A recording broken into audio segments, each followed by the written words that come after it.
The final, it's 61 kilos. Russia will be in the blue. Iran is in the red.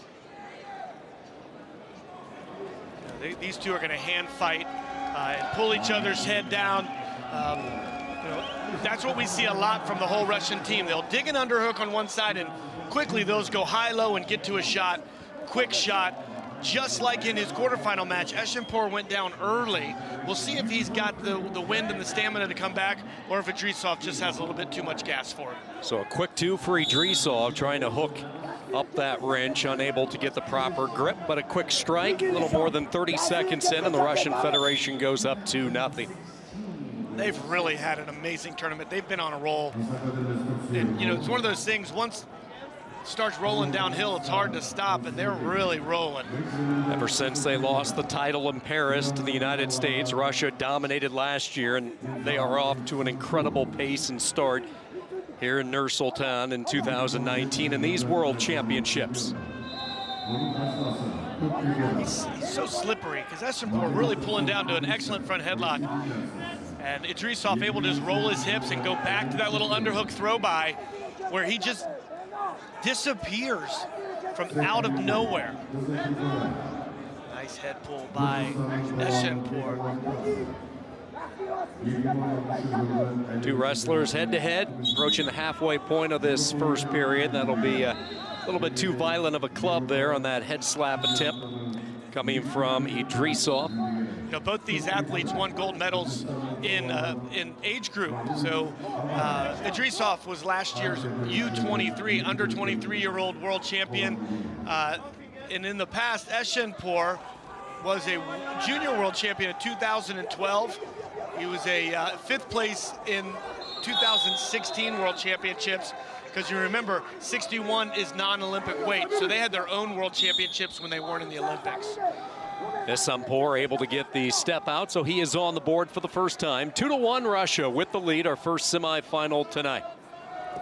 Snap down by EHSANPOOR. And those snap downs, they can wear heavy as the match goes on. We'll see if EHSANPOOR continues just to hammer on the head. He comes back on a counter, but the Russian is able to kick away. Both of them like cats. EHSANPOOR right away on a single. IDRISOV in on a single, both of them able to turn, and we call it a rubber knee. They all of a sudden turn around and turn their knee and then able to get away. Front position here for EHSANPOOR, down a point. Final 30 seconds of this opening period. Working that heavy tie, series of snaps. IDRISOV had the early takedown, not even 30 seconds into the period, but it's slowed down since. As far as the scoring go, the action hasn't slowed down. Scrambles like that. Both wrestlers unable to light up the lamp for points. And for new folks who aren't aware, you already talked about a step out. All you need is 1 foot stepping out of that yellow zone, and you can get a point. These athletes skate the edge just enough where they know exactly where they are on the mat to get their butts back to the center and look for their attacks. He's taking deep breaths as IDRISOV, trying to get that win, because although it was only 2-1 the score, that was a lot of action for 3 minutes. Good look at EHSANPOOR, two-time Asian champ. He finished 5th at the Worlds in 2016 at the junior level. He won gold in 2012. As Brian mentioned, both these wrestlers have had success in their age-specific weights. Early offense by Russia. That was a quick 2 in that first period. Iran was able to get on the board with this step out. And despite a couple of pretty good attacks both ways, that's been the only offense after 3 minutes. We'll see if either of these athletes go right back to their underhook. They've had success getting to the feet of each other. They just only the one score by IDRISOV. Beautiful counterattack, re-counterattack. Another rubber knee.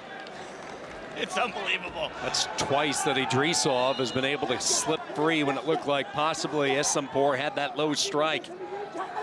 And what's so neat to watch IDRISOV is he's just not looking to get away. He's looking to come right back in and attack, a counter, after barely surviving, giving up 2 himself. You don't see that. There's no time to recuperate or recover. He's always on the offensive. Here's another shot by Iran, but again, IDRISOV pops free. A limp knee, whizzer, and then we talked about it a little bit last night. These athletes spend so little time on their knees. They're hitting their knee for maybe a brief second and then coming right back up. Besides a go behind, a counterattack is probably the attack you're going to see the most. Very rarely at this level will you ever see their first attack score. It's usually going to be a series of attacks by either wrestler, whether it's a shot by the same wrestler or a shot counterattack by his opponent that's going to score points. Nice head pull by EHSANPOor.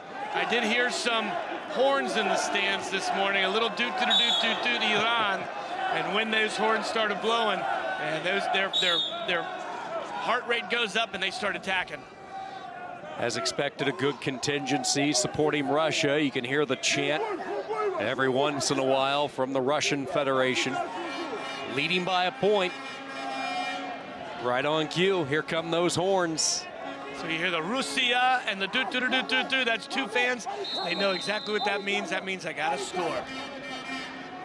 A whistle on the other mat. Both athletes kind of took a step back, maybe waiting for a passivity call. Although they haven't been passive, I wouldn't be surprised to see the official stop them and say, hey, we need more scoring. Beautiful attack, rubber knee by EHSANPOor. Let's see if he can get behind. They're almost like Gumby. They're boneless chicken. They don't really have any type of things holding their joints in, and they can disappear very quickly.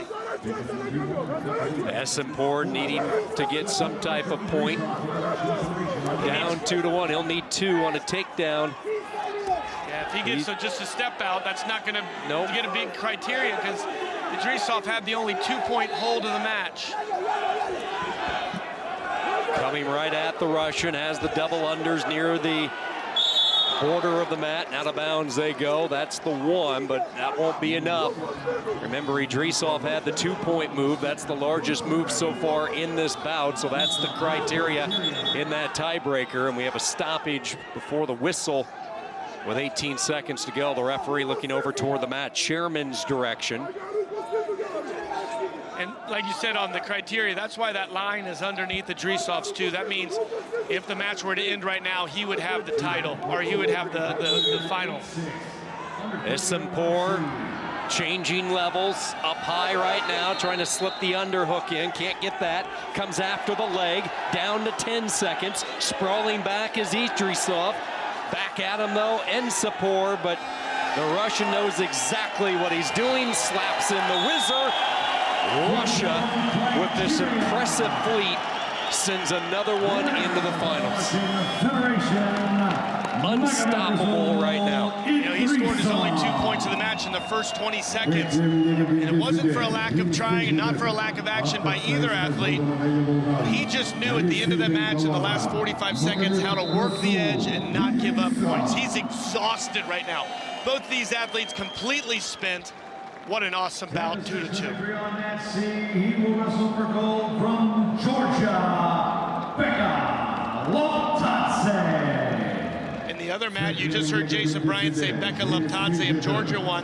That pulls the United States Tyler Graf back into the repechage tomorrow, so he'll have a chance to wrestle for bronze.